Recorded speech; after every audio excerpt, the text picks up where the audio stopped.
Into this society that was anything but rural came Joan of Arc. Anyone who has studied recent history knows that the map of Europe would simply be much different today if Joan of Arc had not intervened. She was a simple country girl who had seen the pain and hardship of farmers around her, for whom all of these torments only represented a closer example of the more solemn and greater suffering the plundered kingdom and the attacked nation had endured. No place, no property was important in her soul, in her thoughts. She ignored the Lorraine fields. Her farmer's heart was greater than all the farming community. It beat for the far-off good cities which surrounded the stranger. Living in the fields did not mean necessarily being wrapped up in the questions of the field, in the noise and bustle of the cities.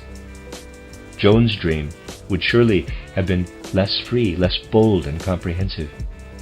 Loneliness protected the boldness of her thoughts, and she experienced the great community of the fatherland much more intensely, because her imagination could fill the quiet horizon with a pain and a hope without confusion, and that went beyond it. She wanted to free the very large country of France in order to consecrate it to the service of God, to Christendom, and to justice. Her goal seemed so high and holy to her that she later even found the courage to oppose the Church in order to reach it and to refer to a revelation that she said was superior to every other revelation. Close quote. Here in Jaurès, we see a person who is doomed to think based only on materialistic principles, so to speak, because he is part of today's materialistic thinking. But at the same time is compelled to point out this strange phenomenon of the Maiden of Orleans. He wants to be historically honest and to take her seriously.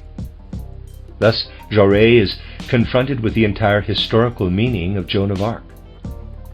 But now we ask ourselves, for such a person who holds a social view like that of Jaurès, what else in the end can Joan of Arc actually be, other than someone who came to her impulses through a sort of religious ecstasy, which people should not aspire to do if they want to remain reasonable? These people will certainly not recognize what must be clear to us from spiritual science, namely the reality of spiritual beings and spiritual forces, that streams of spiritual life flow perpetually from the spiritual world through human beings into this world. That in those earlier times, spiritual life streamed from the spiritual worlds and had an effect through individuals more or less subconsciously, such as with the Maiden of Orleans. These people will not acknowledge that she was a medium, one that took action not for people who, as in recent times, misuse mediums in so many ways, but rather for the divine spiritual world that was attempting to affect the physical earthly world. We must recognize that what came from the Maiden of Orleans had more value than what her contemporaries were able to communicate from their human insights. Of course, our contemporaries cannot acknowledge that the spiritual world spoke through Joan of Arc. Nevertheless, they must acknowledge her. That is, they must credit what takes place.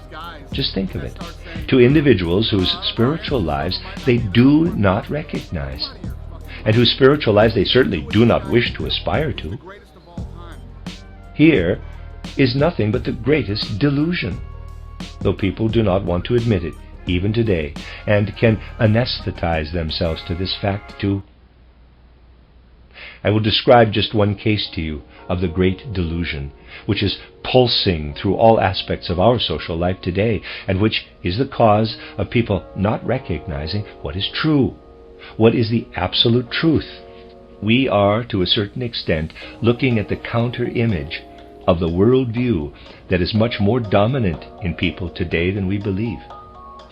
Today, natural scientists have taken on the same airs that the theologians took on in regard to the Maiden of Orleans back then.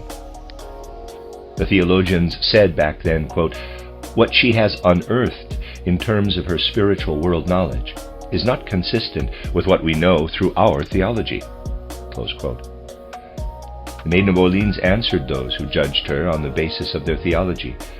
and who said she must justify her miracles and her mission using religious texts with these words, quote, "More is written in God's book than in all your texts," close quote. That is an historical quotation. But it is also a quotation that is still applicable today, because all objections, all theological and natural scientific objections, can be responded to from the standpoint of spiritual science. More is written in the book of the spiritual worlds than our adversaries think possible.